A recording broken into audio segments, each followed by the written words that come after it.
Taksi ilijitokeza kwa wingi kwenye swala kama lile, swala letu sisi. Kwa hiyo nipo kama ndugu yenu. Karibu sana. Niko kama mdau wa mchezo. Simba Ulaya, Zidane on Blood kama kawaida, pasi nyingi.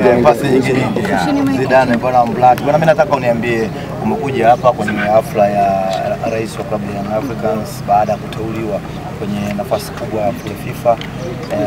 Wewe umepata mwaliko kutoka wapi, au ni mapenzi yako tu kwa mpira wa Tanzania? Ujue mtu wa football, na ukiona ngoma wenye ngoma ndio sisi, na ukiangalia duniani wenye mpira wao ni FIFA. Utakiwi tena tujaji kwamba alipata labda ile nafasi sijui kwa staili gani, mradi kwamba FIFA ameshirisha. Sisi tuko nao sisi watu wa football. Watokiangalia sio yeye peke yake, kuna ule dada mmoja na kuna wale Skaria, wote nao wamepata hiyo nafasi. Kwa hiyo ni jambo la faraja, jambo la heri. Sisi wote ni watu wa mpira wa miguu, ndio starehe yetu. Kwa mfano kama mimi sina starehe yote zaidi ya football, ndio starehe yangu, na kushiriki ibada tunakujua. Chungu ya mama. Unamzungumziaje sasa rais wa Yanga kwa kupata hiyo position?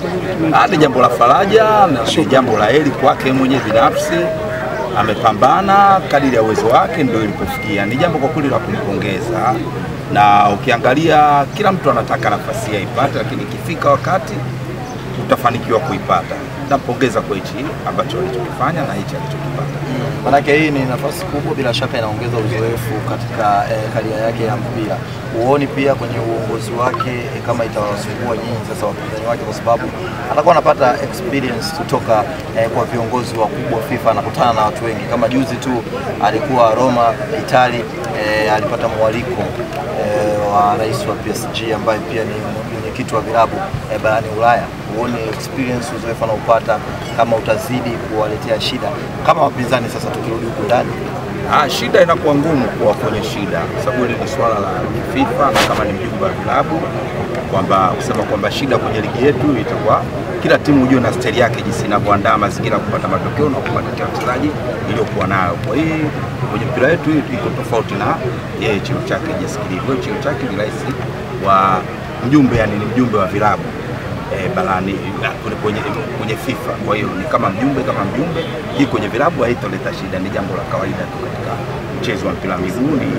Ni kumpongeza kwa hiyo hatua ambayo aliyoifikia.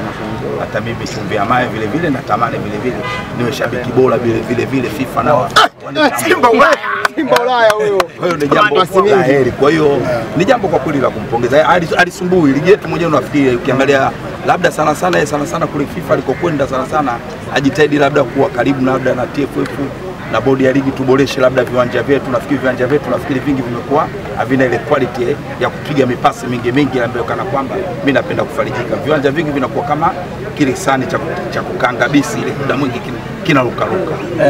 Juzi kawaje tena mkapigwa 4? Chumvi ya mawe hapa, tumekuja kwenye swala lingine tena. Unaleta tena kwenye swala hilo la ubaya bwela. Hilo tuliacha hapa, tumekuja kwenye mambo mengine bwana, kwa sababu tunaenda kwenye ligi ya mabingwa mkondo wa pili. Kwa hiyo watu wangepata feedback kidogo. Hiyo kama kwa vile chumvi ya mawe, wewe mimi nakujua ndugu yangu, unaga baya na mimi ukiniuliza swali nataka nikujibu japo hapa sio sema yake. Nitakujibu. Tulicheza nao mechi ya kwanza tulipata 2-1, mechi ya pili tumefungwa 4-1, na kama ulivyokuwa unajua tena, ukinunua panga kali au kisiki kali lazima ukatesti kwenye mpingo au kwenye chuma. So unanunua panga kali, kisiki kali, unaenda kutesti kwenye mpapai, hapo na hujafanikiwa chumvi ya mawe. Kuna wengine wana testi kwenye mpapai. Hiyo sasa unasema wewe chumvi ya mawe. Good, mbona unacheka sana? Umefurahi sana kusikia matokeo ya mnyama Simba Sports? Leo kwa sababu